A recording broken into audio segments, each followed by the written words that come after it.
인천법원장님께 질의 드릴게요. 아까 신동근 의원님께서 질의를 하셨던 것과 연장선이긴 한데요. 그 홍종욱 전 의원 딸 그 마약 사건 관련해서 집행유예가 선고됐습니다. 인천법원장님 계십니까? 네. 예. 네네. 이게 그 법정형은 뭐 여러 가지 범죄가 있지만 가장 중한형을 기준으로 했을 때 무기 또는 5년 이상의 법정형이에요. 예. 그래서 경합범 가중을 하면은 그 무기징역 또는 5년 이상 45년 이하의 법정형이 나오잖아요. 근데 1심 재판부는 여기서 갑자기 그 2년 6월에서 22년 6월로 처단형을 낮추고 실제 선고형은 2년 6월에 집행유예 3년을 선고해버립니다. 이게 19세 미만일 경우에 양형 기준을 적용하지 않는다라는 이유를 들어서 실제 양형 기준을 적용하지는 않은 것 같아요.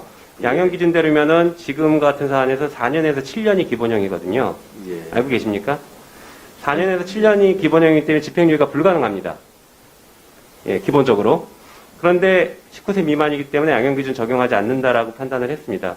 뭐 그 부분은 저희도 충분히 존중할 수는 있지만 사실 양형 기준 적용하지 않는다라는 것은 이게 법령에 있는 게 아니라 양형 기준 해설서에 있는 내용으로 가능한 그렇게 하자라는 정도의 이제 권고인 것으로 알고 있는데 이 특정인 특히 그 권력을 가졌던 사람이라는 사람의 그 자녀이고 이목이 집중된 사건에서 좀 봐주기 판결을 한 것이 아니냐라는 국민들의 비판이 계속 있다라는 것은 좀 따갑게 들으셔야 될 것 같습니다. 예. 네. 그리고 동부법원장님께 질의드리겠습니다. 네.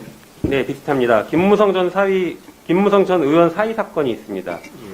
이 사건도 보면은 코카인, 필로폰, 엑스터시, 스파이스, 대마 이런 것들을 수회 매수하고 투약했습니다. 범죄가 굉장히 많더라고요.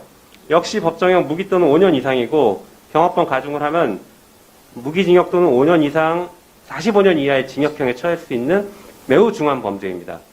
양형 기준은 방금 말씀드린 것처럼 그 기본형으로 내려가면 4년에서 9년 6월 이 사이를 선고할 수 있거든요.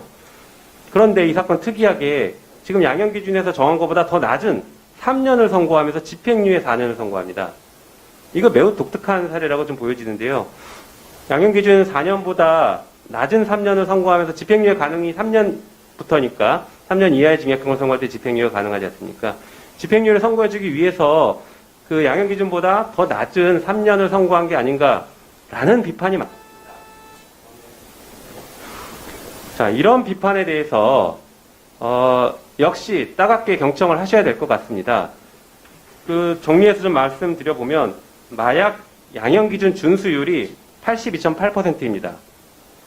높은 것처럼 보이지만 다른 범죄에 비하면 낮습니다. 다른 범죄 전체 사건 양형 기준 준수율을 보면 89.9%입니다. 마약 범죄가 한 7% 정도 낮은데 이 마약 범죄가 더 낮을 이유가 없거든요. 사실 이 법조계에서는 마약 범죄가 정관들의 어떤 그 돈벌이 수단으로 악용된다라는 비판들이 항상 존재하거든요. 이 양형 기준을 보면은 그게 그 가짜 거짓된 얘기가 아니라 근거가 있는 얘기이지 않을까라는 의심이 충분히 드는 것 같습니다. 그래서 법원에서 그 판결하실 때 가능한 마약 범죄에 대한 양형 기준을 준수하시는 노력을 해주시기를 당부드립니다.